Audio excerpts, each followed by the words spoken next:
This call is now being recorded. Bom.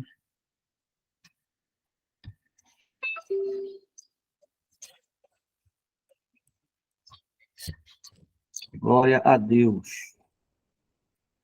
Rosário atual.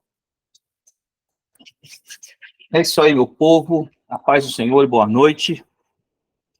Nós vamos dar início à nossa aula do Mergulhando a Palavra.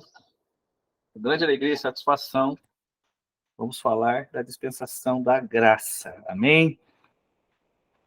Essa é uma aula.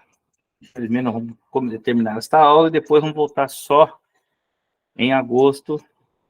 Aí nós voltaremos segundo as ordens, né? Vou fazer uma oração, nós já vamos iniciar a nossa aula, amém? Pai, nós agradecemos por este momento, estarmos aqui mais uma vez, na tua presença. Que o Senhor se faça presente neste lugar, como sempre.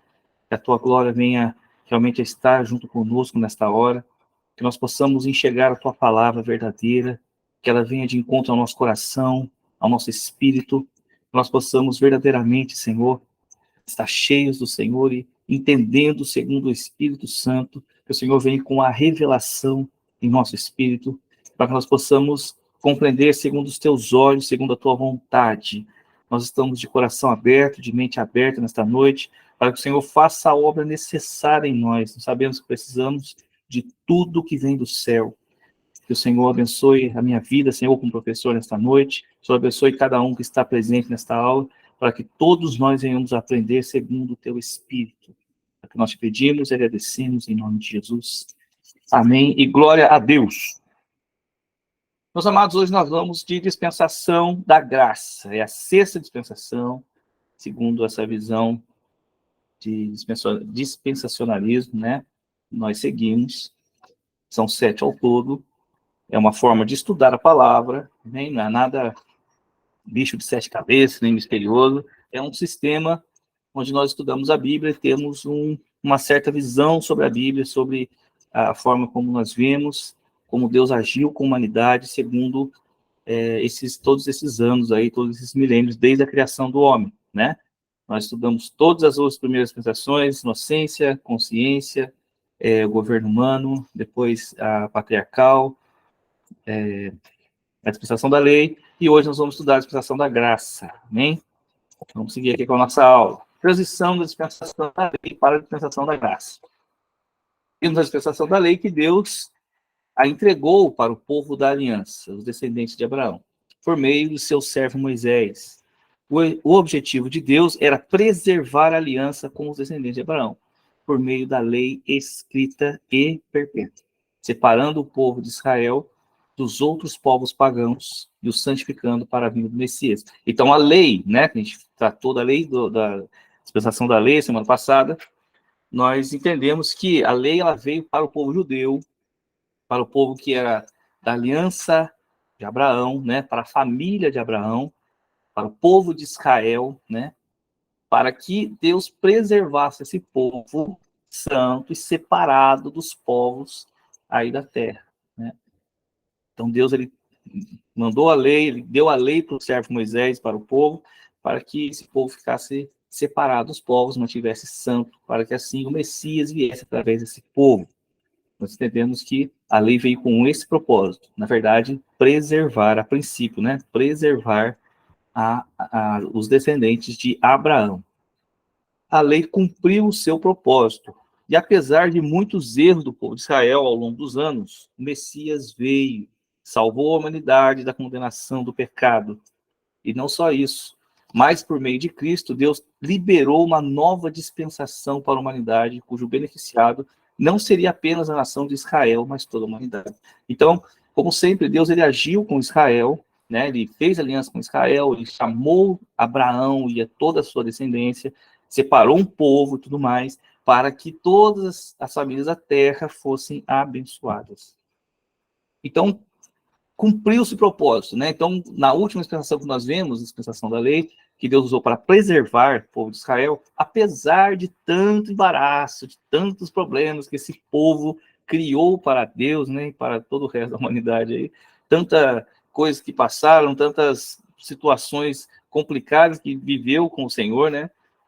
Israel, bom, o propósito se cumpriu, o Messias veio através do povo de Israel e cumpriu o propósito. Ele veio em carne aqui nessa terra, morreu na cruz do Calvário, ressuscitou ao terceiro dia. Amém? Então, tudo aquilo que Deus fez, para que serviu a lei, para todo o propósito da aliança, tudo que Deus fez ao longo desses tempos, para que o Messias viesse, se cumpriu. Então, a lei cumpriu o seu propósito para o povo de Israel. Amém? O Messias veio, Jesus Cristo veio e salvou toda a humanidade da condenação. A lei não era capaz de nos conectar a Deus, apenas cumprindo suas obras, pois ainda éramos carnais. Essa é a grande questão, querido. A lei, na verdade, acho que mais para frente, eu sempre atropelo meus slides mesmo, então não tem problema, vou falar aqui de uma vez. A lei, na verdade, ela não veio para ser ministrada. Você não vê um comando de Deus falando para Israel, vai, pregue a lei para as nações, né? Não tem isso na Bíblia. Vai, Israel, pregue a lei.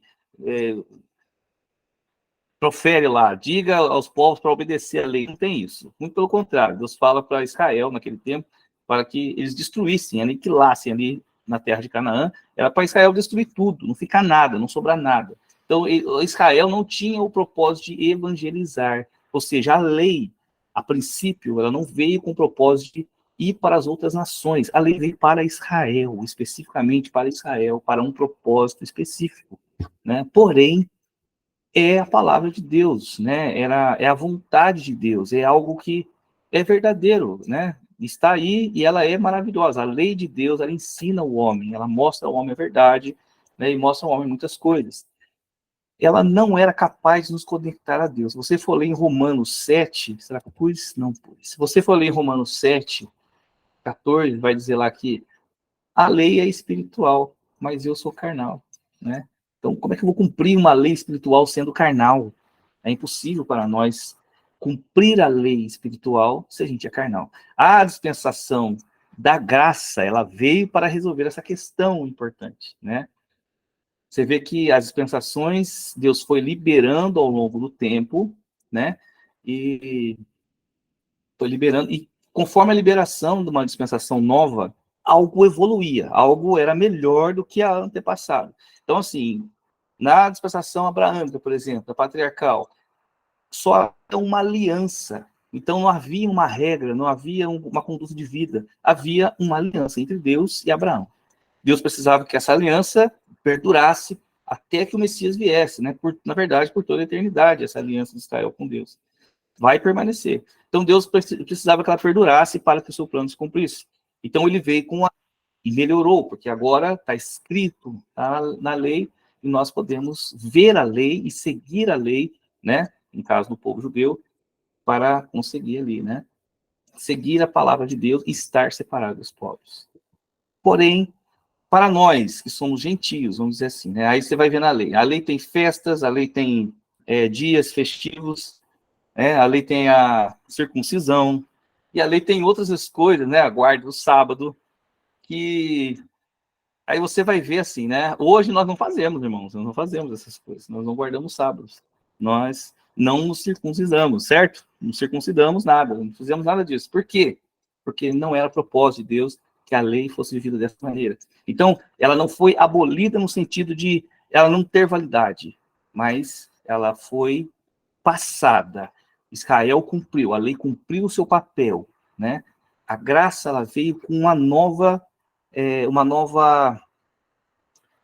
liberação de Deus. A graça, ela veio para que o homem se despertasse o seu ser espiritual novamente. Então, até ali, o homem era carnal ainda. Seguia uma lei espiritual, porque Deus é espiritual, a lei de Deus é espiritual, e tudo que Deus diz é espiritual. Então, o homem ainda era carnal, e seguia uma lei espiritual. E por isso, a verdade, no final das contas, a lei apontava os nossos erros, né? Mas não podia nos salvar.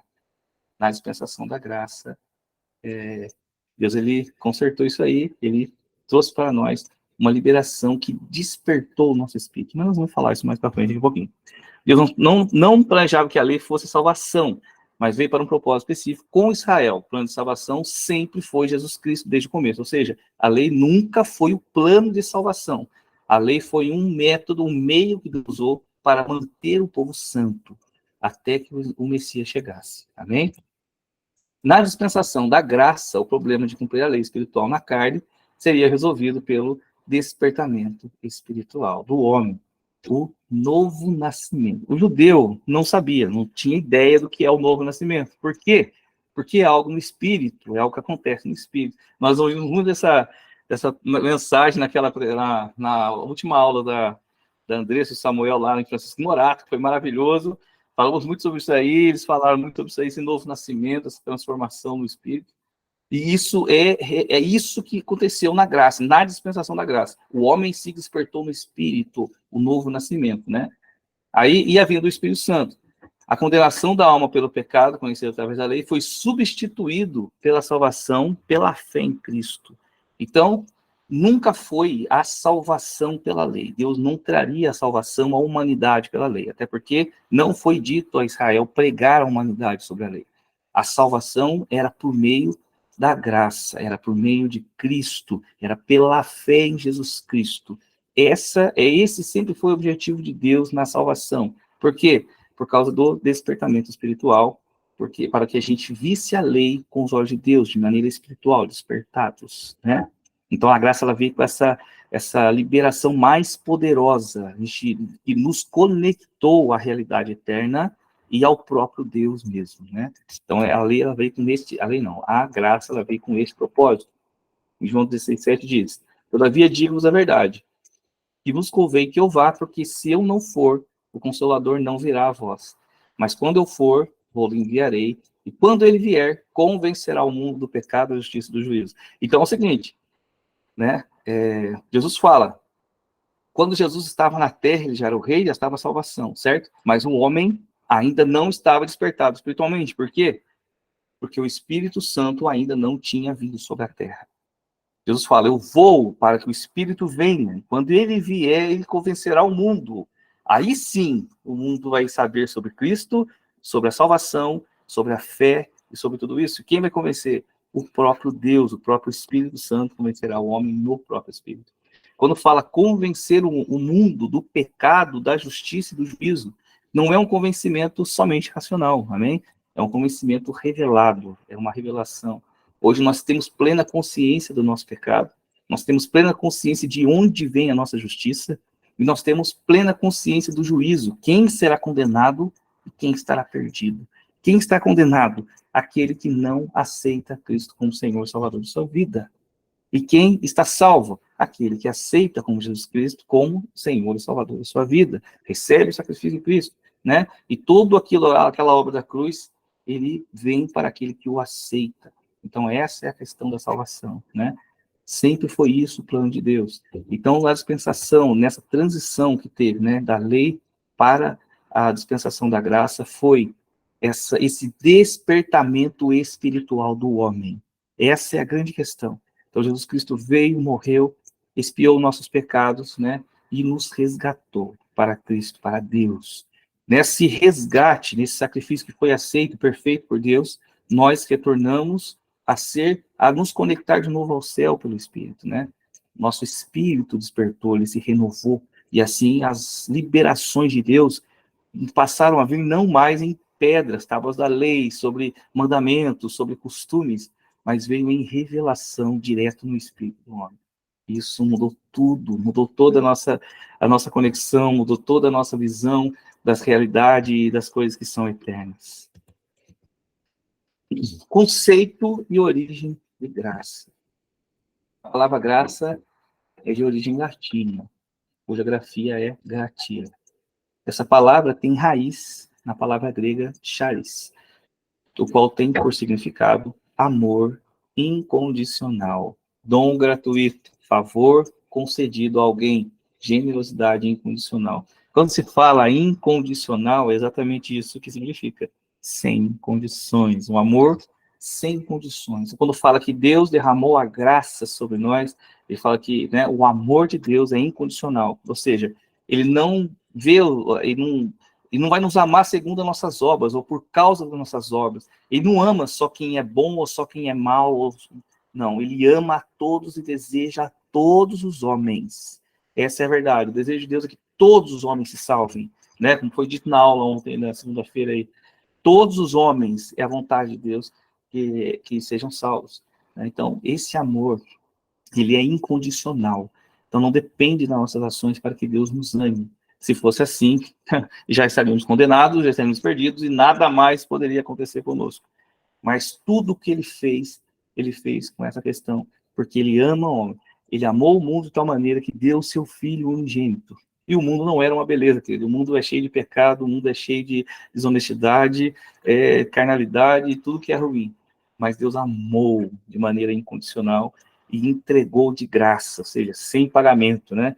Não podíamos nada, não tínhamos nada que oferecer a ele, mas ele nos deu tudo o que ele tinha para que a gente fosse salvo e estivesse com ele. Então, a graça significa isso, né? Charis tem significado amor incondicional, dom gratuito, sem preço. Então, quando se fala em dispensação da graça, fala sobre isso. Tudo de graça, tudo por amor incondicional. A lei perfeita de Deus apontava diretamente para a nossa perfeição. Ela não veio para nos condenar, mas para mostrar que o caminho da salvação do homem não poderia vir de si mesmo, mas somente de Deus. Quando nós lemos, se você lê o livro de Romanos, ali, né, Romanos é um livro que fala muito sobre essa questão da lei, né, que é uma carta que Paulo mandou lá aos crentes de Roma, né, essa questão de dispensação da lei, a lei e a graça. Se você for ler o livro de Romanos, você vai ver muito bem qual era a condição da lei, qual era a condição do homem, né? Paulo fala lá, miserável homem que eu sou, né? Como é que eu vou conviver com esse pecado aqui? E eu sou mau, eu sou ruim, não tem um homem bom, nenhum homem bom sequer, não tem nada de bom nessa terra, né? É muito interessante. Paulo ele declara o que realmente a lei faz, ela deixa claro o nosso pecado, ela deixa claro a nossa imperfeição, né? Paulo fala, a lei ela apontou os nossos defeitos. Por quê? Porque nós não somos capazes de cumprir a lei. Então a lei fala, para você ser santo, para você ser bom, para você ser perfeito, é preciso que você siga esses passos, essa lei aqui, né? Mas você, no caso, não consegue seguir a lei. Se você não consegue seguir a lei, então ele fala, se você não seguir, então significa que você é mau. Então, na verdade, a lei, quando ele fala, faça isso, se você não faz isso, significa que você é mau, que você é pecador, que você não tem condições de se salvar sozinho, né? Então, a lei, ele veio com esse propósito, quando foi ministrada às outras nações. Então, olha, esta é a lei, isso aqui é a vontade de Deus. Porém, não é possível que o homem cumpra a lei naquela perfeição, nessa condição total e plena. Então, ela só aponta os nossos erros. Porém, a graça, ela veio de graça. Ela veio assim, né? A Bíblia fala aqui em João 1, 1 João 3,4, que a transgressão da lei é pecado. E depois, em Romanos 6, 23, fala que o salário do pecado é a morte. Aí depois fala que o dom gratuito de Deus é a vida eterna, em Romanos 6, 24. Então, você vê uma sequência aqui, né? A transgressão da lei é pecado. É isso. Então, toda vez que você transgride a lei de Deus, você peca. Ponto. Está escrito lá em 1 João 3,4. Depois fala, pecou, o salário do pecado é a morte. Romanos 6, 23. Aí depois fala que o dom gratuito de Deus é a vida. Dom gratuito de Deus, porque não depende das nossas obras totalmente, né? Não depende daquilo que nós fazemos para ser salvos. Não é cumprir a lei, mas depende sim totalmente da nossa fé. Mas aí fala lá, então eu não preciso da lei, então eu posso jogar a lei fora, porque a fé me salva, eu não preciso da lei. Essa é uma questão muito interessante, querido, porque na verdade é o seguinte, se você tem fé em Cristo e aceitou como seu Senhor e Salvador, se você busca o Senhor Jesus na sua vida, o Espírito Santo, ele vem em você e te transforma. Então agora, as obras são consequências de um estado novo que você se encontra no momento. Então assim, como você, agora eu aceitei Jesus Cristo, ele é meu Senhor, você passa a ler a palavra, você passa a buscar o Senhor todos os dias, você ora, entra no seu quarto e ora, e fica lá com o Senhor, e você começa a ouvir pregações, você começa a ouvir louvores, e naquilo a presença do Espírito te toma completamente. E assim você passa a ser transformado nos seus conceitos, nos seus valores. Você começa a andar e se inclinar para as coisas do Espírito. E assim é diferente. Antigamente você tem que obedecer à lei para fazer a vontade de Deus. Mas agora, porque você conhece a Deus, então você acaba cumprindo a lei em muitos aspectos. Né? Porque essa transformação é de dentro para fora e não mais de fora para dentro. O Espírito te transforma. E assim você vai sendo renovado, a sua mente renovada, seu espírito cada vez mais vivo, né? Mais ativo, e a sua carne vai ficando cada vez mais morta. Né? Como se fala dos frutos do Espírito, né? Calma aí, eu tô querendo atropelar tudo aqui, eu sempre falo demais, misericórdia. Então vamos lá. Isso. O homem estava condenado pelo pecado, separado da fonte de vida, próprio Deus. Mas através da morte e ressurreição de Jesus Cristo, nossa dívida foi paga e nossa salvação não vem do cumprimento da lei, mas pela graça para aqueles que recebem Jesus Cristo como seu Salvador. Isso tem que ficar claro. Eu sei que é algo que nós já ouvimos muito, só que não é algo que tem que ficar só no seu racional, meu irmão. Tenta entender isso aqui. Você precisa ter isso revelado no seu espírito, amém? Através da morte e ressurreição de Jesus Cristo, nossa dívida foi paga. Colossenses 2,14 diz: havendo riscado a cédula que era contra nós, nas suas ordenanças, o qual de alguma maneira nos era contrária, e a tirou do meio de nós, cravando-a na cruz. É um texto que eu amo demais, é um texto completamente fortíssimo, maravilhoso. Então, Jesus pegou tudo que nos condenava, tudo que era contra nós, tudo que falava contra nós no reino dos céus, tudo que nos mandava direto para o inferno, ele pegou e cravou toda a nossa dívida na cruz. Então, nós não devemos nada. Nós não temos mais essa dívida do pecado, da morte com Deus. Nós temos que ter fé em Jesus Cristo, crer que Jesus Cristo, o Messias, veio do céu, né, e se fez homem, morreu na cruz do Calvário. Nós temos que crer que ele ressuscitou no terceiro dia, né, que ele subiu ao céu, que está à direita do Pai, e que voltará para nos buscar novamente e governará essa terra. Nós precisamos entender e crer nessas palavras, né? E não só crer nisso, mas viver conforme esse entendimento. Aí, quando fala, então eu tenho que obedecer, sim, tem que obedecer. Porém, quanto mais você se aproxima de Deus, mais o seu espírito fica à frente, no comando da sua vida. E assim, você acaba vivendo naturalmente as coisas do céu.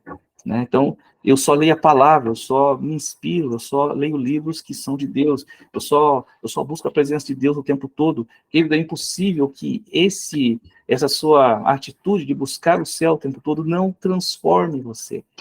Né? Então, agora, hoje, por exemplo, né, depois de mais de 20 anos de crente aqui, buscando a presença de Deus, a palavra de Deus, será que eu preciso me trancar no quarto para que eu não, sei lá, não vá numa festa de baile funk nervoso? Não, querido, é claro que eu não vou numa festa de baile funk nervoso, não porque eu estou me segurando ou porque eu estou desesperado para ir, mas Deus não deixa. Mas é porque os meus conceitos e valores foram mudando e alterando conforme a minha busca, conforme a presença de Deus vai invadindo. Então eu não quero mais, né, servir e viver dessa forma. Eu quero viver a palavra de Deus com tudo que eu tenho, com tudo que eu sou, porque isso vai me garantir e eu creio nisso, né? Então é essa fé que me ajuda. Tiago, quer falar, irmão? Não, eu apertei sem querer. Não se preocupe, isso acontece. Eu ia apertar para dar uma reação, e aí eu apertei sem querer. Entendi. Tranquilo, meu irmão, fique em paz. O Senhor Jesus nos conectou de volta a Deus, fazendo expiação por nós. O pecado que nos separava não nos separa mais de Deus. Esse texto de Mateus 27 aqui eu gostaria de ler aqui com vocês. E por causa da presença do Espírito Santo em nós, há um conflito entre nosso espírito que deseja cumprir a lei e a carne do pecado que é contrária a Deus. A lei é perfeita e é de Deus. Nosso espírito deseja cumpri-la. Por quê? Porque o nosso espírito está conectado a Deus e ele ativo deseja essa conexão. que essa conexão é que traz a vida, né? Realmente em nós. A carne não quer cumprir a lei. Então, se você está com seu espírito ativo, há uma briga, uma guerra dentro de você, desesperada. Então, isso vai... Quem vai vencer? Você já viu aquela história, né? Do cachorrinho. Antigamente se falava cachorro branco e cachorro preto, mas hoje em dia isso é perigoso. Então, vou falar só um cachorrinho pro lado de cá, o cachorrinho pro lado de lá. Querido, vai sobressair aquele que você alimentar mais, aquele que você buscar mais, aquele que você entregar mais. Mais o quê? Tempo. Amém? Tempo. Tempo. A sua moeda de vida hoje é tempo. Quanto tempo você gasta enchendo a sua mente da verdade e quanto tempo você gasta enchendo a sua mente de ilusões desse mundo? Isso vai formatar a sua mentalidade. Quanto tempo? Tempo é a sua moeda de vida. Amém? Eu vou ler esse texto aqui em Mateus 27 com vocês. Se você tiver a sua Bíblia, por favor, abra e leia comigo. De 45 até 51. Diz assim o texto: E desde a hora sexta houve trevas sobre toda a terra, até a hora nona. E perto da hora nona, exclamou Jesus em alta voz, dizendo: Eli, lema sabachthani. Isto é, Deus meu, por que me desamparaste? E alguns dos que estavam ali, ouvindo isso, diziam: Este chama por Elias. E logo um deles, correndo, tomou uma esponja e embebeu-a em vinagre, e, pondo-a numa cana, dava de beber. Os outros, porém, diziam: vejamos se o Elias vai vir livrá-lo. E Jesus, clamando outra vez, com grande voz, entregou o seu espírito.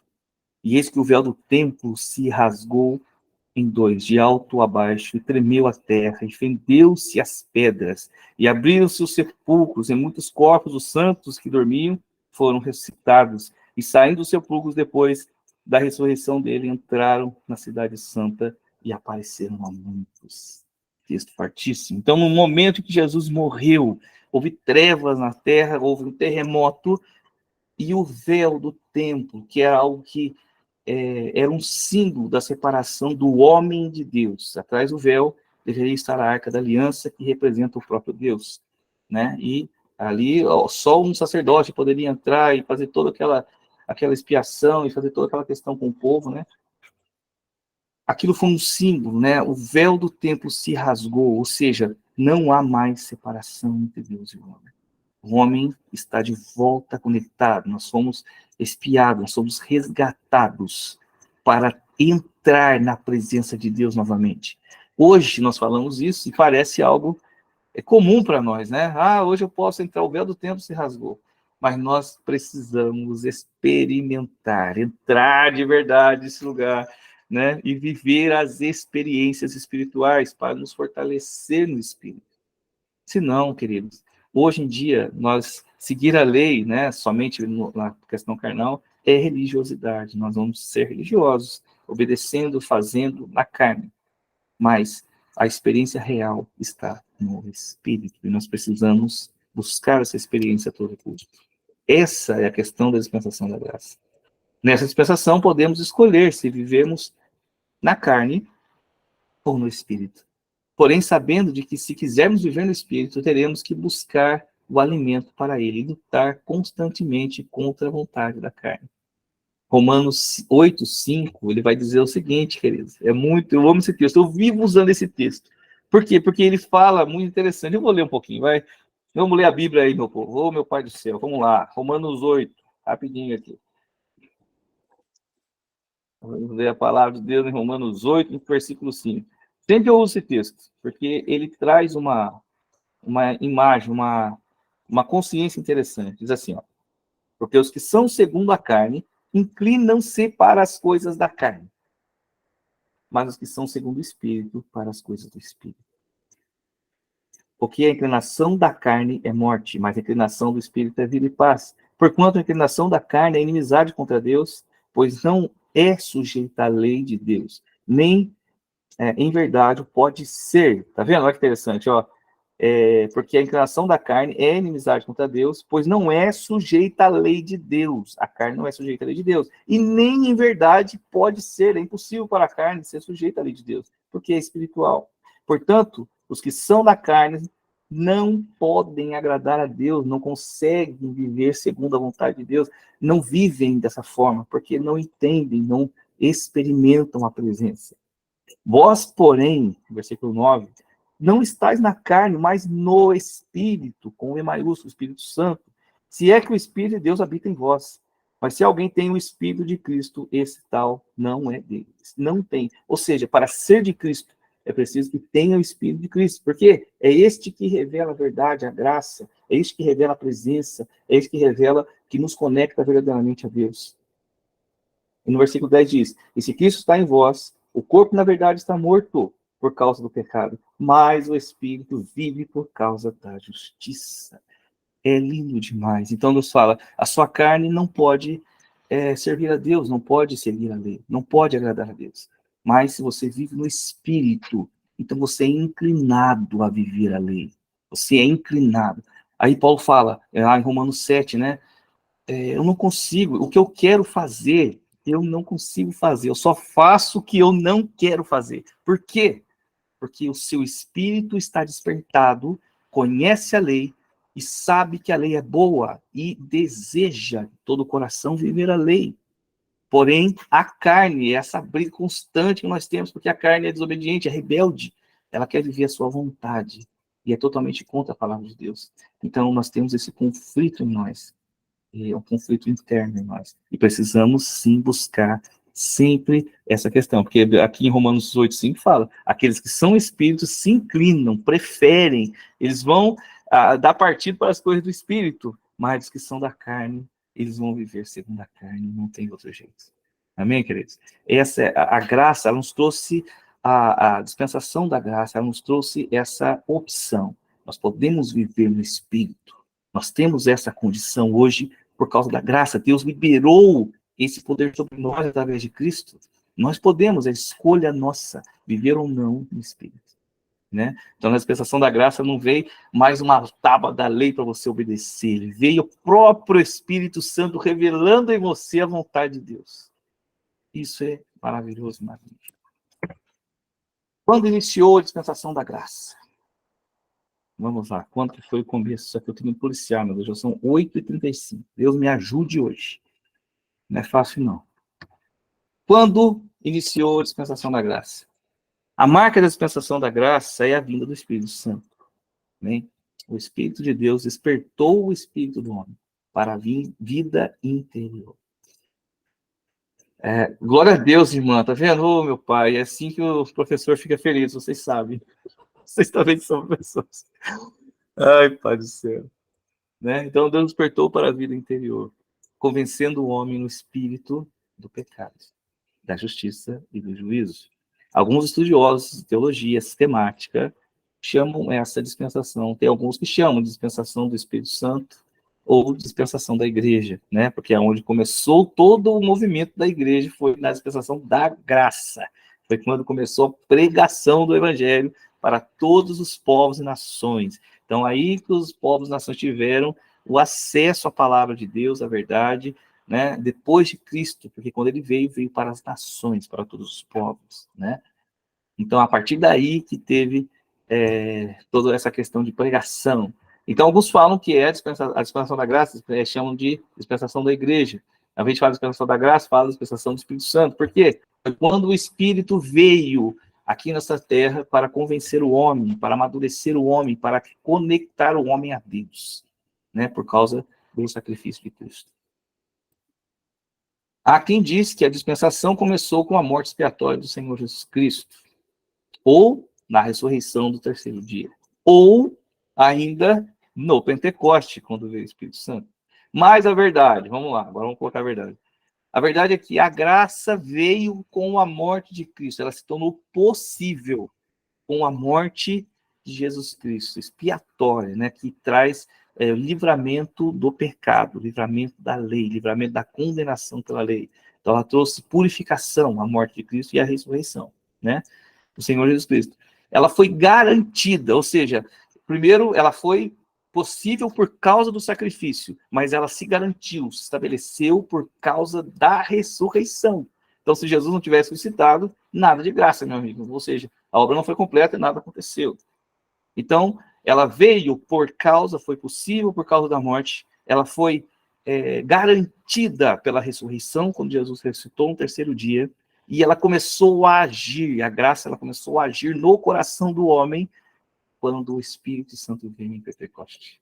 Então, como é que eu vou dizer? Quando iniciou a dispensação da graça? Meu Deus, foi um processo. Tudo com Deus é um processo. Processo, a morte, a ressurreição e depois a vinda do Espírito Santo. Ou seja, ela passou a realmente atuar na terra quando o Espírito veio e despertou no homem o homem espiritual. Assim, aí você vê, né? Você vai ver. Muitos já falaram, nós sabemos. A diferença de Pedrão antes do Espírito Santo. Lembra? Aquele homem que negou Jesus, morrendo de medo 3 vezes, e depois ele falou diante dos fariseus, diante dos povos, e falou com aquela graça, aquele poder imenso, sem medo de nada. É algo assim, a diferença do Espírito é essa, irmão. Né? Então, Pedro ali no início, ali na lei, na carne, ele estava ali vivendo com medo, né? Com medo, meu Deus, vou morrer. Depois que veio o Espírito, depois que revelou o Espírito Santo, meu Deus, como isso é maravilhoso. Quando revelou a verdade no Espírito de Pedro, tudo mudou, querido.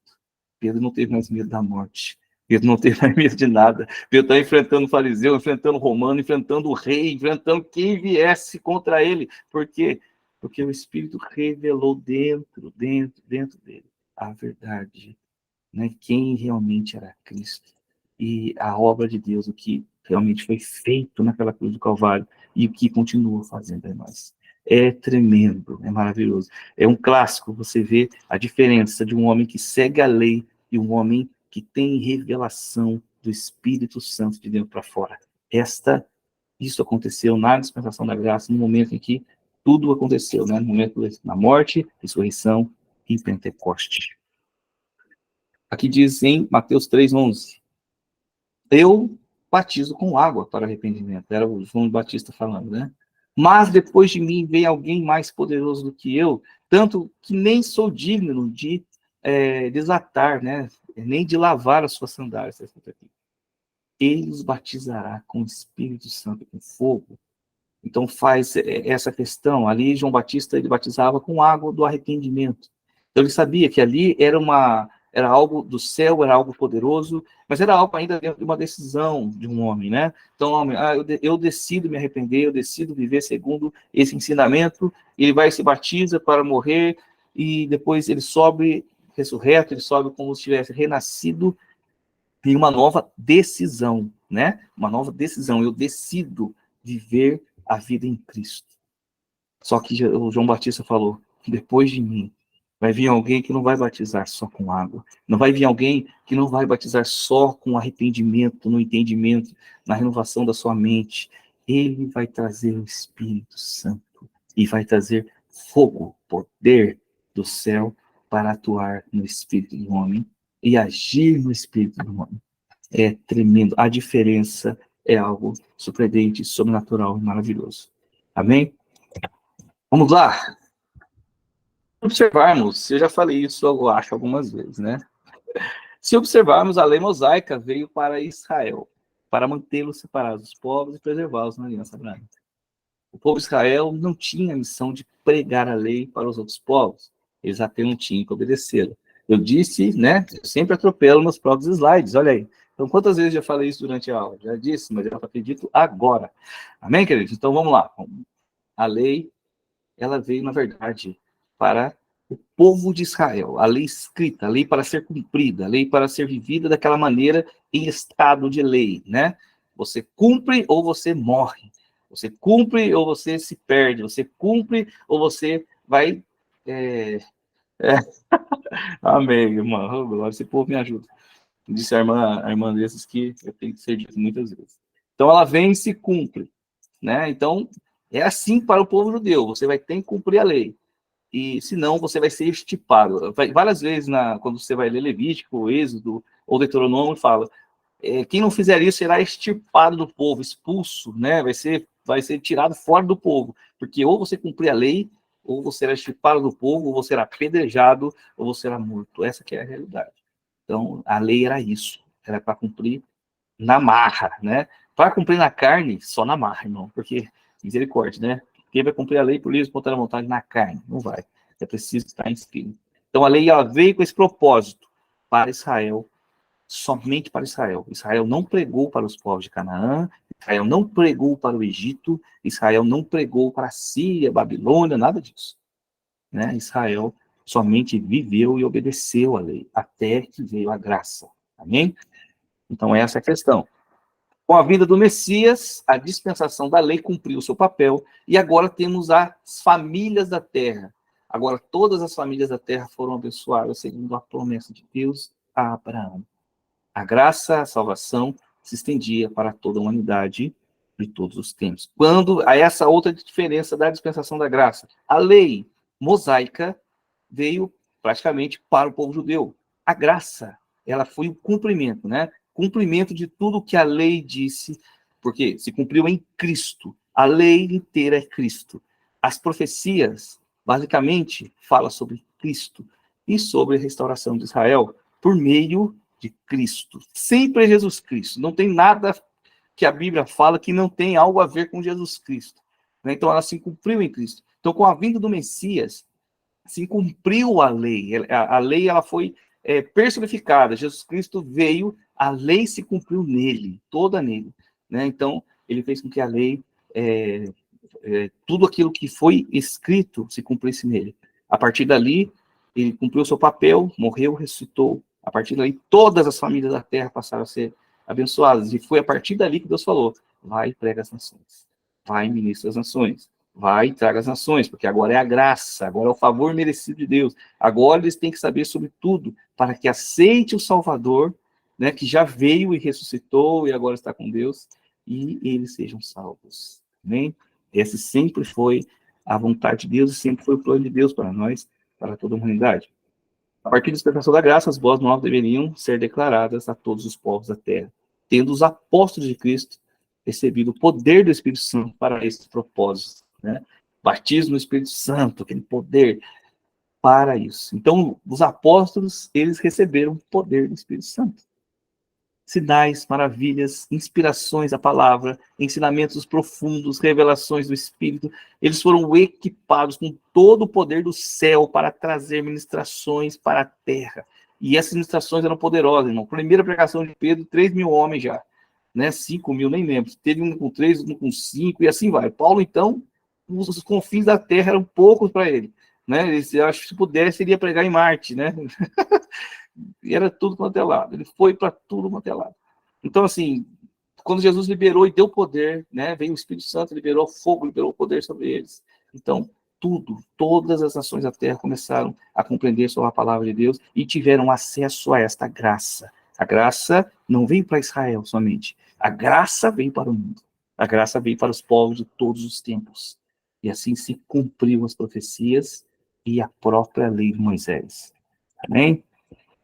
Atos 1:8 que diz: mas recebereis a virtude do Espírito Santo que há de vir sobre vós, e semeis testemunhas, tanto em Jerusalém, porque é claro que a graça também veio para Israel, né? Como toda a Judéia, Samaria e até os confins da terra, e até o fim de qualquer lugar que existe. Todos os homens precisam conhecer essa palavra e ouvir sobre Jesus Cristo, ter fé em Jesus Cristo para que sejam salvos. Também tudo isso veio a partir da dispensação da graça. Na dispensação da lei não tinha isso. Somente na dispensação da graça.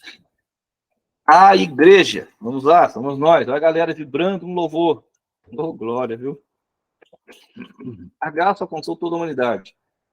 Deus levantou homens cheios do Espírito Santo ao longo dos séculos, como os apóstolos. Coloquei os nomes dos apóstolos aí, né? Simão Pedro, André, Tiago e João, que são os filhos de Zebedeu.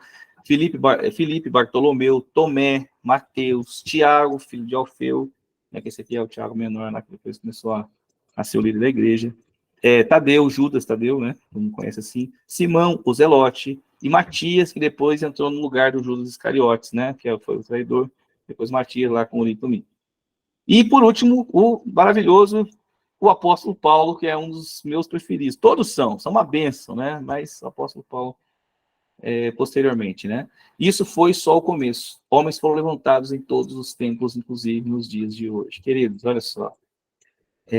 Isso não acabou. A graça, enquanto houver graça, haverá pregação, haverá ensino, haverá manifestação do Espírito, haverá revelação do Espírito.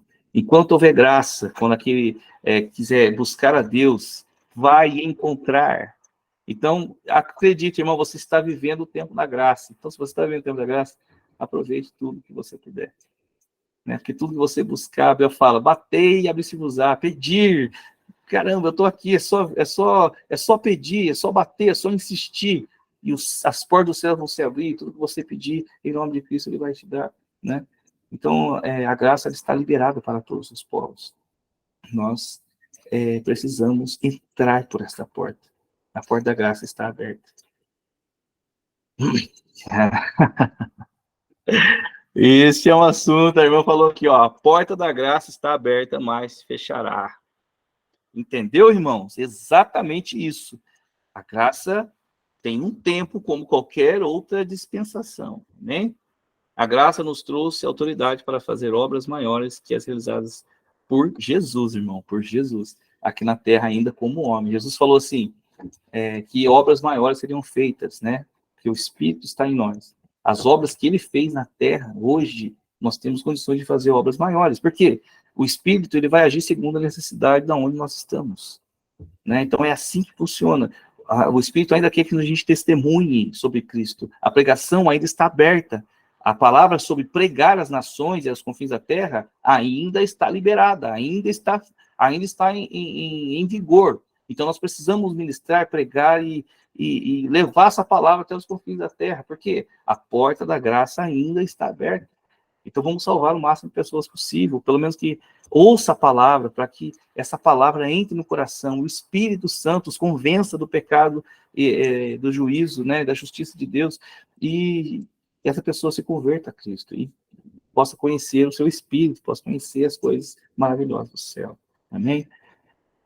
Então, até hoje, homens são levantados, ainda hoje, para que essa palavra seja pregada, ministrada. Nós temos nosso incrível, maravilhoso apóstolo Rina, né, que está aí ministrando e abrindo igreja para tudo quanto é lado, e nações, para tudo. É um chamado incrível, querido, e está acontecendo ainda hoje. Pessoas são levantadas assim, eu e você podemos ser levantados e ministrar, e Deus já te chamou para isso. Amém? Aproveita esse tempo da graça aí. Agora, apesar de Israel ter uma aliança perpétua com Deus, outro povo foi levantado nessa terra como reis e sacerdotes na dispensação da graça e vinda do Espírito Santo. A igreja, que foi fundada por Cristo, né? Lá em Mateus 16, que fala que Cristo ele fundou a própria igreja com aquela conversa com Pedro. Na carta de Pedro aos peregrinos, dispersos, convertidos na primeira pregação, em Pentecostes, ele diz, olha aí, mas vós sois a geração eleita, sacerdócio real, a nação santa, o povo adquirido, para que anuncieis as virtudes daquele que vos chamou das trevas para a maravilhosa luz. Isso aqui é uma carta que Pedro mandou àqueles povos dispersos, aqueles que ele pregou ali na festa, né?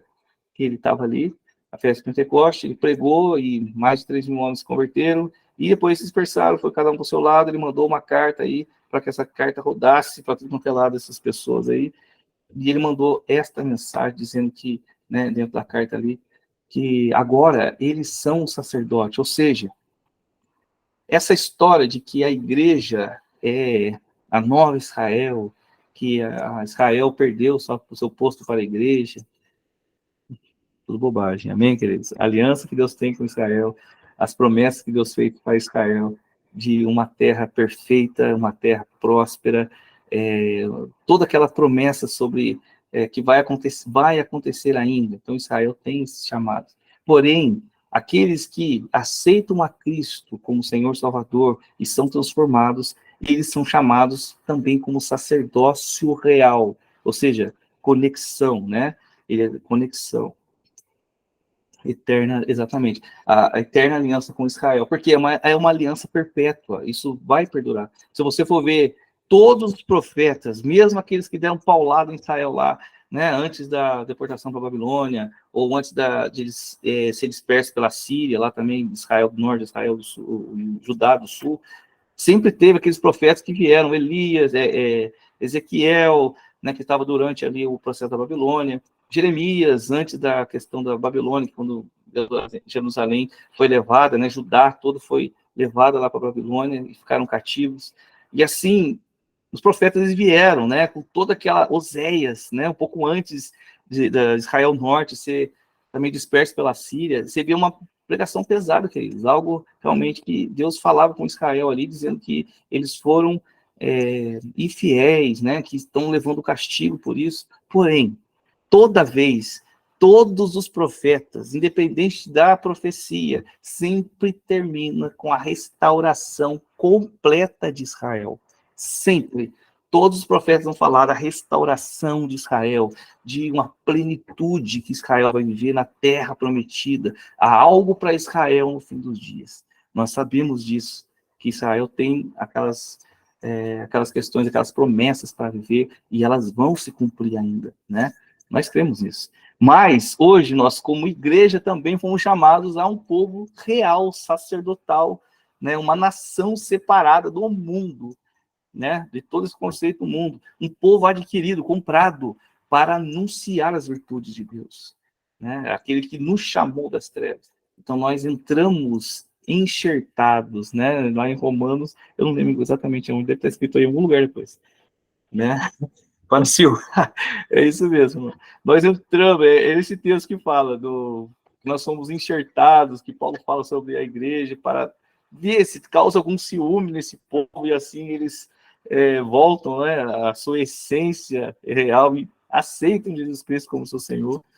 Mas isso, nós fomos enxertados na videira, nós entramos nessa promessa e nós vamos viver esse tempo com Israel. Vamos viver esse tempo de perfeição, de maravilha, né? E todas essas promessas que foram feitas a Israel em um mundo perfeito. Isso, Romanos 11, é isso mesmo. Acho que está escrito aqui em algum lugar depois, que fala sobre isso. Então é maravilhoso demais, querido. Leia esse texto, é tremendo. Aí você vai ver. Nós fomos enxertados também. Nós não tomamos o lugar de Israel. Aí Paulo, nesse texto, ainda fala assim, sobre uma questão de, se nós somos abençoados, mesmo com a queda de Israel, quanto mais, quando nós fomos na sua glória, na glória de Israel, nos cumprimentos da promessa. Imagina, se nós já fomos abençoados com a queda de Israel, imagina uma Israel próspera, uma Israel aí que está vivendo as promessas, aí que a igreja vai se esbaldar nas bênçãos do céu, realmente, né? Então, precisamos entender essa questão com Israel e a igreja, amém? Nós somos chamados também como povo sacerdotal, mas nós não tomamos o lugar de Israel. Não acredito nessas coisas. O que a vinda do Espírito nos proporcionou, João 4, 23 e 24, né, nos revela que Deus procura pessoas que adoram o Espírito, na verdade, um texto muito conhecido ali. Isso, pessoas que adoram o Espírito de verdade, porque ele é Espírito. A vinda do Espírito Santo proporcionou a despertamento espiritual, para entrar e habitar nos lugares espirituais, e gerar frutos espirituais. Assim a vinda do Espírito nos trouxe. Então, o Espírito Santo ele veio com esse propósito, né? Deus é Espírito, ponto. E aqueles que o adorem têm que adorar em espírito. Não é possível adorar a Deus, ou chegar a Deus, ou compreender a Deus, ou viver para Deus na carne. Precisamos cultivar o espírito, encher o espírito e deixar o espírito muito ativo, forte, poderoso, cheio de conhecimento e da unção da presença de Deus. Porque é neste lugar que nós realmente adoramos, né? Se você vai à igreja, mas você canta na carne, meu amigo, esquece, isso aí vai chegar nem no teto da igreja, amém?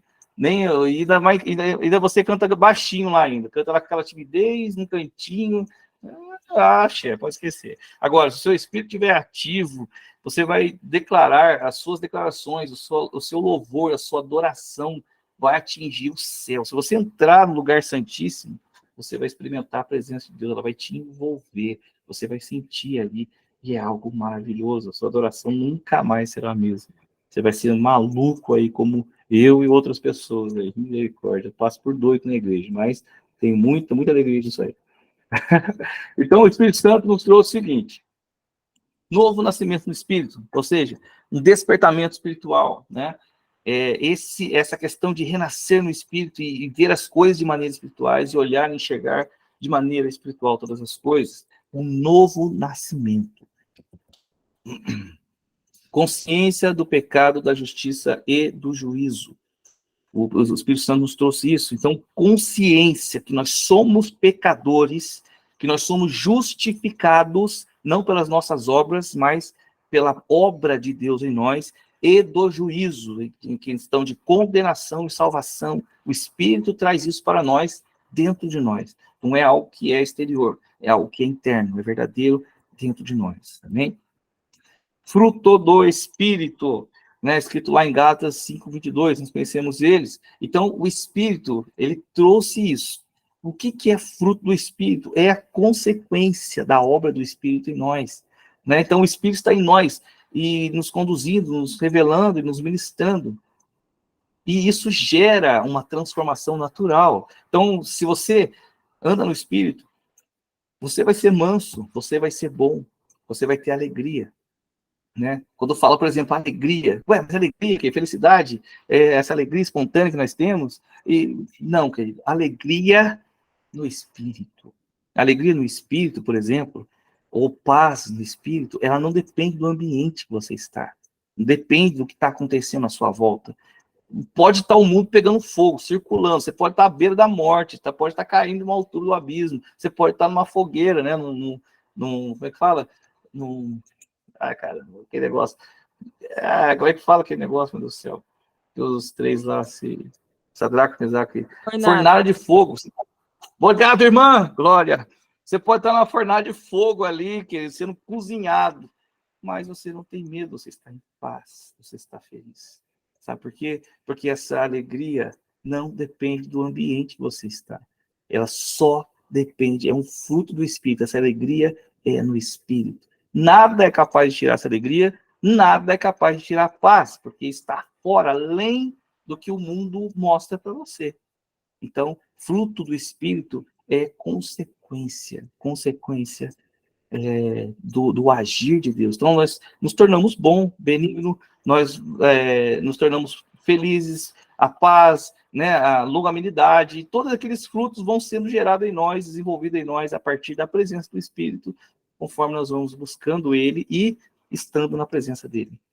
Dons espirituais também são a mesma coisa. Os dons espirituais são algo que Deus nos dá para manifestar na terra o poder do céu, e assim nós manifestamos e mostramos. Ele é dado para testemunhar, né? Então, para testemunhar, é a obra, faz parte da obra de Deus. Então, nós temos o fruto, nós andamos com o Espírito, e Deus ele vai lá e nos dá poder, e naquele momento certo, ele usa em nós um dom, para que aquele dom possa mostrar algo sobrenatural, possa trazer alguém a um entendimento maior, e assim a obra de Deus ser feita através desse dom também vem do Espírito, também é uma consciência nova que nós atingimos. E o símbolo ministério também vem do Espírito, ele chama esse trabalho, né? Então o Espírito, ele trouxe algo vivo, algo verdadeiro, que nos faz nos mover na verdade do reino dos céus e de toda essa obra de Deus, não na carne, mas no Espírito. Amém? É muito importante nós entendermos a diferença entre servir na carne, servir no Espírito, andar na carne, andar no Espírito, entender na carne, entender no Espírito, né? Servir na carne, servir no Espírito. É importante a gente entender essa questão. É no Espírito, é no novo nascimento que todas essas coisas acontecem de maneira verdadeira. Amém? A dispensação da graça nos trouxe acesso ao Pai através da morte e ressurreição de Jesus Cristo, gerando expiação, que significa purificação das faltas, e redenção, que significa resgate, né, a toda a humanidade. Então, ele nos pegou de volta, ele nos trouxe a força, né, nos tirou da condenação do inferno com toda esta obra incrível que ele fez pelas nossas vidas. Então, ele trouxe expiação, nos purificou das nossas maldades, e depois nos pegou no colo, nos resgatou com toda a força do mundo e nos tirou da condenação do inferno. Por amor a nós. Nós temos este acesso hoje. Nós podemos cultivar. Meu irmão, é o que nós temos, é algo maravilhoso. Se eu fosse você, não perderia tempo. O homem passou a ligar-se a Deus de maneira espiritual, através do Espírito Santo que habita em nós. O destino tanto de Israel quanto da igreja está no Senhor, na eternidade, com Cristo. Destino. Nós, pelo amor de Deus, isso é maravilhoso. Eu não sei, queridos. Parece algo que é tão trivial, mas para mim não é trivial. Nunca é trivial. Nunca é algo assim, já ouvi demais. Sabe, falar de destino hoje, a gente olha para frente, o destino, a gente vê esperança. Na verdade, a gente vê a afobação. Meu Deus, não vejo a hora de Cristo voltar e transformar essa terra e me transformar desse homem carnal para um homem totalmente espiritual. Sabe? É algo tremendo, é algo que não tem preço. Então, hoje, nós olhamos para o destino, não temos medo, pelo contrário, nós temos alegria, nós temos esperança, né? O destino do Israel, tanto da igreja, é esse destino que nós temos por causa da obra de Cristo, né? E até quando vai perdurar a dispensação da graça? Estamos quase terminando também. Como em todas as dispensações, a dispensação da graça terminará ao iniciar uma nova dispensação, que será a dispensação do milênio, né? Haverá uma outra dispensação dentro desse entendimento, né? Nós vemos essa questão de dispensação, tem vários estudos, tem vários níveis de entendimento, né? Eu gosto dessa dispensação, e graças a Deus o apóstolo também segue esta aqui, que é o dispensacionalismo. Oh, glória a Deus, irmão. Puxa vida, amém. Não reterei nada, mas falarei tudo que está aqui. Então, essa dispensação é dispensacionalismo clássico, né? Que é aquela que abrange as 7 dispensações e tudo mais. Aí tem aquela que é revisado, né? Que tira algumas coisas, mas tem uma base fundamental ali que é parecida. E tem aquela que é dispensacionalismo progressivo, que se fala, né? Que ele mistura um pouco com o aliancismo, então eu acho que está totalmente fora. Mas dentro dessa nós temos 7, é só uma forma de estudar os acontecimentos, né? E isso ajuda bastante a entender realmente a palavra de Deus, né? Então a próxima dispensação seria a 7ª dispensação, seria a dispensação do milênio, que esta nós ainda não vivemos. Nós ainda estamos na dispensação da graça e já podemos esse acesso todo. Imagina no milênio, com o próprio governo de Cristo aqui nesta terra. Meu Deus do céu, é maravilhoso demais. Mas é aí que vai começar, vai terminar a dispensação da graça. No sistema especialista, nós acreditamos que as promessas sobre a restauração de Deus a Israel ainda não se cumpriram todas.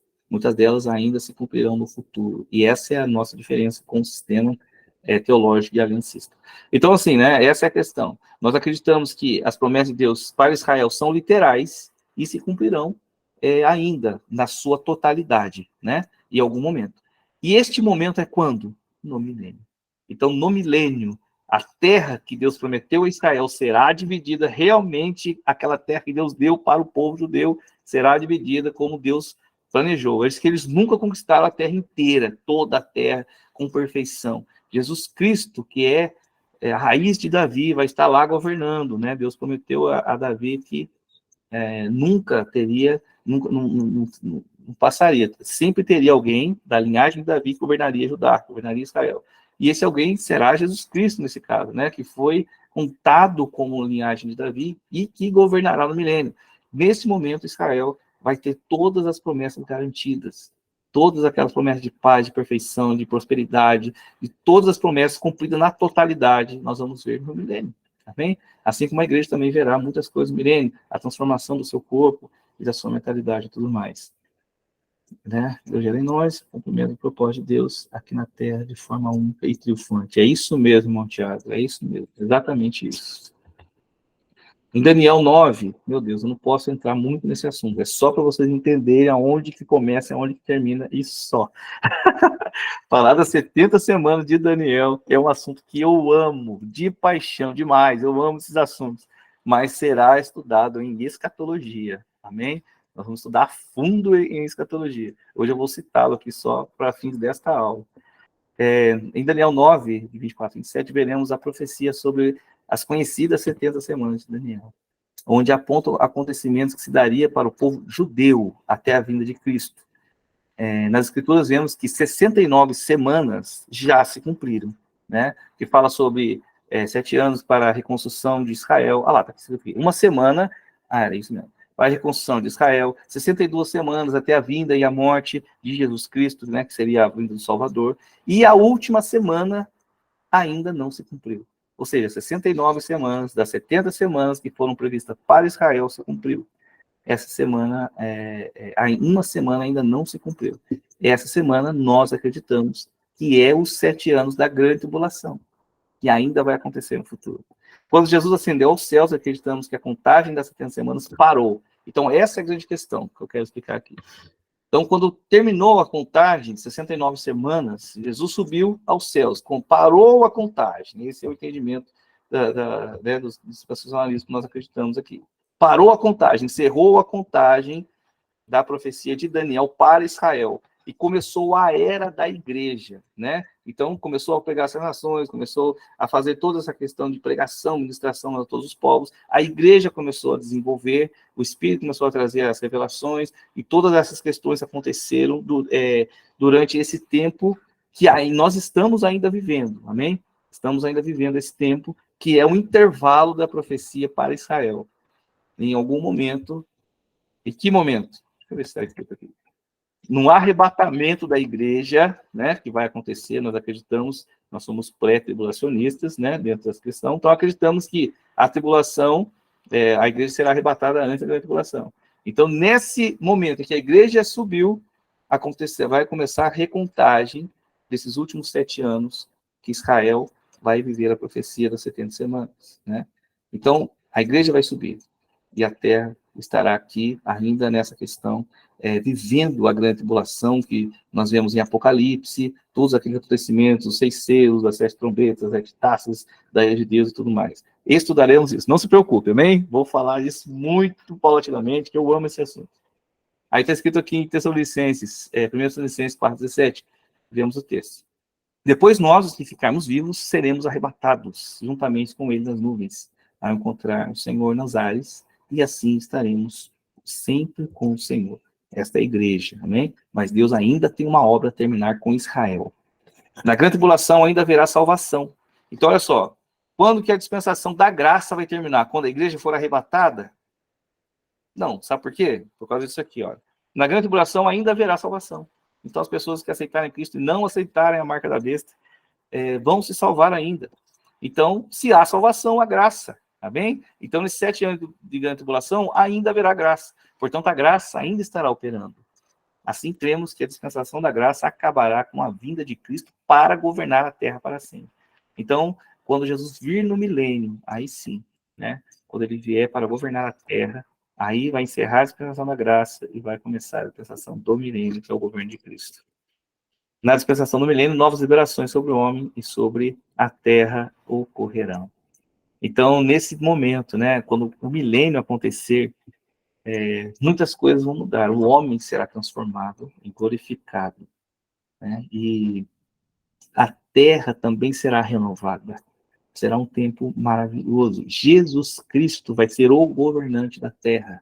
E ele vai governar a terra e todas as nações para sempre. Né? Então, tudo será diferente, é uma nova dispensação, uma nova liberação. Nós não sofreremos mais com a carne do pecado, nós não sofreremos mais com o Satanás cochichando bobagem no nosso ouvido, nós não sofreremos mais com a destruição da terra, ou com o homem mau, nós não sofremos mais com, como é que fala? Corrupção na política, não sofreremos mais com mentira, com engano, com ilusão, com nada disso. O próprio Cristo governará a terra. O homem estará livre do pecado para sempre. E a terra estará livre da maldade. Será tudo perfeito. Nós estudaremos sobre isso no milênio, também um assunto que me fascina demais, que eu amo demais. Eu não vou falar aqui, amém, sobre o milênio. Eu não vou falar assim, falar sobre a dispensação do milênio. Por quê? Porque é um assunto mais escatológico. Eu gostaria de falar nele na escatologia, amém? Mas saiba que depois da graça haverá um milênio, e esse sim será o fim da dispensação da graça e o início da dispensação do milênio. Saiba também que essa dispensação, como todas as outras, liberará no homem uma nova forma de ser e um novo mundo para viver, né? Então, tudo será diferente, uma nova dispensação, ou seja, uma nova liberação, tá bem?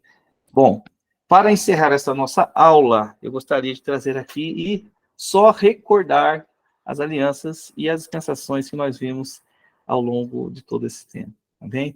Na primeira, de baixo, está escrito lá, a primeira foi a dispensação da inocência, depois a dispensação da consciência, depois a dispensação do governo humano, a quarta dispensação foi o período patriarcal, a quinta dispensação foi a dispensação da lei, a sexta dispensação é a que nós estamos vivendo hoje, né? E toda essa questão espiritual que nós vemos aqui, a dispensação da graça, e por último, a sétima dispensação, sobre o reino da pedra. Fala a referência aqui do reino da pedra é da estátua de Nabucodonosor, né, que veio uma pedra lançada sem mãos do céu e esmiuçou a estátua, que significa o reino, o governo do homem pagão, né? E dessa pedra ergueu-se um grande monte, e desse monte um grande reino que governou toda a terra. Esse reino, essa pedra, fala sobre o milênio que vai vir do céu e governar a terra para sempre. Amém? Então fala sobre o milênio, que é a sétima dispensação. Foi esse o assunto que nós falamos nessas aulas. Meus amados, eu agradeço a vocês a paciência, são 9h15 da noite, amém? Hoje eu precisaria muito passar um pouquinho aqui, mas foi bênção demais. Se você perdeu alguma aula, por favor, assista, né? Tá tudo disponível, todas as dispensações foram ministradas, você pode assistir às aulas. Se você não está no grupo, por favor, me mande uma mensagem que eu vou colocar você no grupo, amém? Oh, glória a Deus, irmão. A questão é o seguinte, e também a gente foi dito para nós para parar, né, por um tempo, fazer aí um recesso. Então, eu vou voltar com as próximas aulas em agosto, a partir da primeira quarta-feira de agosto, amém? E aí eu vou voltar com outra aula. Eu ainda não sei muito bem o que vou ministrar, né, mas vai ser bênção demais. Thiago, você quer falar alguma coisa, queridão? Amém. Eu quero ressaltar aí a questão dos frutos. Sim. Foi primordial para mim, né? Dentro dessa questão ter uma clareza, né? Da realidade, né? Da realidade do que é os frutos, né? Porque os propósitos de Deus é tão maluco, né? Nossa, cara, né? Quando a gente vai descobrindo na caminhada as paradas que Deus quer, né? Nas nossas vidas, né? É de suma importância, né? A gente realmente compreender essa questão dos frutos, né? Até para não esmorecer mesmo, entendeu? Para partir para frente mesmo e fazer o que tem que ser feito. É isso. Principalmente dentro daquele chamado, né? Daquele chamado que você já sabe que Deus me chamou, né? Sim, irmão, eu sei muito bem. Nossa, meu Deus. Glória a Deus. É isso aí, irmão. É isso aí. Glória a Deus. Deus a todos. Amém. Amém, meus queridos. Bom, nós fomos pincelada na segunda. Irmão, deixa comigo, hein? Vou dar uma pincelada na segunda, sim. Na aula de Francisco Moraes. Que legal. Tô apontando para cá porque eu tô vendo você aqui, viu? Né? Mas devia apontar para cá. Vamos fazer uma oração aqui, encerrar a nossa aula. Amém. Eu agradeço a presença de todos vocês. Vocês são bênçãos demais na minha vida. Muito obrigado. Andressa, por favor, querida, fale. Ô, irmão, deixa eu orar. Hã? Deixa eu orar? Você quer orar? Eu quero. Por favor, irmão, ore para nós. Glória a Deus. Oh, meu Deus, oferecido, né? Tô igual a Isaías. Eis-me aqui. Glória a Deus. Irmão, abençoou tanta gente, né? Eu senti, irmão, de orar. Se o irmão deixar... Amém, irmão. Por favor, ora aí para nós, então. Que bênção. Por favor, fique à vontade. Amém. Pai, em nome de Jesus, nós queremos te agradecer, Senhor, por essa aula tão profunda, tão maravilhosa, Senhor, que foi preparada com tanto carinho, tanta dedicação, Senhor, que está tão organizada, Pai. Isso é fruto de um coração obediente, de um coração, meu Pai, realmente excelente. Em nome de Jesus, Senhor, eu te peço, recebe, Senhor, em nome de Jesus, essa aula em tuas mãos, Senhor. Que o Senhor venha, meu Pai, receber como uma oferta, em nome de Jesus. Que haja, Senhor, transformações nas nossas vidas a partir dessa aula. Que não possamos mais ser os mesmos. Não só nós que estamos aqui ao vivo, mas aqueles que ouvirão posteriormente essa aula, Senhor, em nome de Jesus. Senhor, nos transforma, Pai. Que o Teu Espírito, que o Espírito Santo que atua agora nessa era da graça, Pai, em nome de Jesus, transborde em nossos corações e nos transforme. E alcance também aquelas pessoas que amamos, em nome de Jesus. Senhor, eu quero, meu Deus, abençoar a vida do Silvio e da Juliana, Senhor, que tem se dedicado à sua obra de forma tão especial, Pai, com o coração tão, meu Pai, dedicado. Em nome de Jesus, Senhor, eu te peço, Pai, que as sementes que eles têm plantado na sua presença, Pai, deem frutos, Pai, a 30, a 60 e a 100, Pai, em nome de Jesus. Espírito Santo, Senhor, leva, Senhor, esse casal ainda mais longe, para que mais pessoas, Pai, possam ouvir uma palavra realmente, meu Pai, do céu, do trono, fiel, meu Pai, aos teus ensinamentos. Em nome de Jesus, Pai, sopra o nome deles. Faz uma grande obra, Senhor, através da vida deles, da família deles, Pai.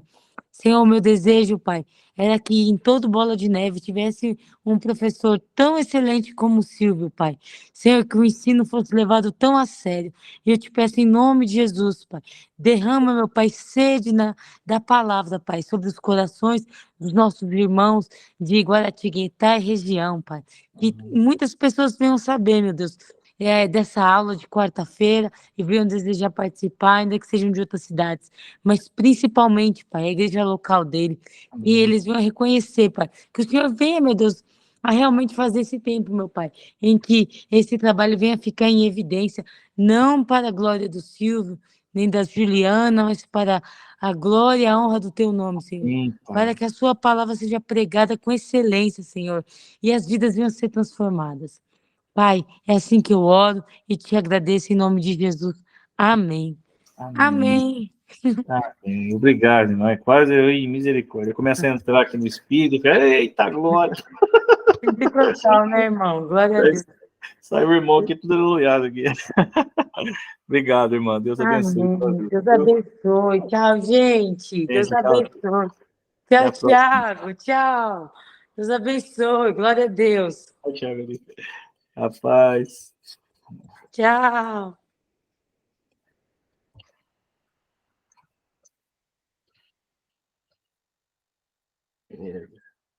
Aí, Tiagão, agora eu tô te vendo, hein? Ah, garoto! Olha, o Felipe tava aqui, cara. Tô te vendo, irmão. Ah, menino, olha aí, ó. Queria que todos parecessem assim, rapaz. Que bom. É bem melhor. Tamo junto. Obrigado, irmão. Deus abençoe sua vida aí. Não terminei a gravação? Nossa.